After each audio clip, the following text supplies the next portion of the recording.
ಒಂದಾನೊಂದು ಕಾಲದಲ್ಲಿ ವಿನಮ್ರ ಮೀನುಗಾರನು ಜೀವಮಾನದ ಮೀನುಗಳನ್ನು ಹಿಡಿದನು. ಉತ್ಸಾಹದಿಂದ ಅವನು ಅದನ್ನು ಪರ್ಷಿಯನ್ ರಾಜ ಖೊಸ್ರೋ ಪರ್ವೈಗೆ ತಂದನು. ಮೀನಿನ ಗಾತ್ರದಿಂದ ಆಶ್ಚರ್ಯಚಕಿತನಾದ ರಾಜನು ಮೀನುಗಾರನಿಗೆ ಅವನು ಯಾವ ಪ್ರತಿಫಲವನ್ನು ಬಯಸುತ್ತಾನೆ ಎಂದು ಕೇಳಿದನು. ಬುದ್ಧಿವಂತ ಮೀನುಗಾರ ಉತ್ತರಿಸಿದ, ನಿನ್ನಂತಹ ಮಹಾನ್ ರಾಜನಿಗೆ ಏನು ಯೋಗ್ಯವಾಗಿದೆ? ಮೀನಿಗೆ ದಿನಾರ್ಗಳು ತುಂಬಾ ಹೆಚ್ಚಿದ್ದವು. ಮೀನುಗಾರ ಹೊರಡುತ್ತಿರುವಾಗ ಅವನು ನಾಣ್ಯವನ್ನು ಬೀಳಿಸಿ ಅದನ್ನು ತೆಗೆದುಕೊಳ್ಳಲು ಬಾಗಿದ್ದನ್ನು ಅವಳು ನೋಡಿದಳು.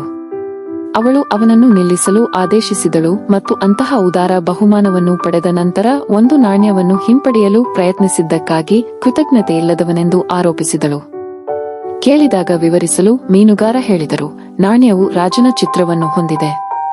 ಯಾರಾದರೂ ಅದರ ಮೇಲೆ ಹೆಜ್ಜೆ ಹಾಕಬಹುದೆಂದು ನಾನು ಚಿಂತೆ ಮಾಡುತ್ತಿದ್ದೆ. ಮೀನುಗಾರನ ಗೌರವದಿಂದ ಪ್ರಭಾವಿತನಾದ ಖೊಸ್ರೋ ಅವನಿಗೆ ಇನ್ನೂ 4,000 ದಿನಾರ್ಗಳನ್ನು ನೀಡುವಂತೆ ಆದೇಶಿಸಿದನು. ಕಥೆಯ ನೈತಿಕತೆ: ಹಾಗಾಗಿ ಬುದ್ಧಿವಂತ ಮೀನುಗಾರನಿಗೆ ಅವನ ಕ್ಯಾಚ್ಗಾಗಿ ಮಾತ್ರವಲ್ಲ, ಬಹುಮಾನ ನೀಡಲಾಯಿತು, ಆದರೆ ಅವರ ಬುದ್ಧಿವಂತಿಕೆ ಮತ್ತು ಗೌರವಕ್ಕಾಗಿ. ನಿಜವಾಗಿಯೂ ಮನುಷ್ಯನ ಅಹಂಕಾರವನ್ನು ಪೋಷಿಸುವುದು ದೊಡ್ಡ ಪ್ರತಿಫಲವನ್ನು ತರುತ್ತದೆ.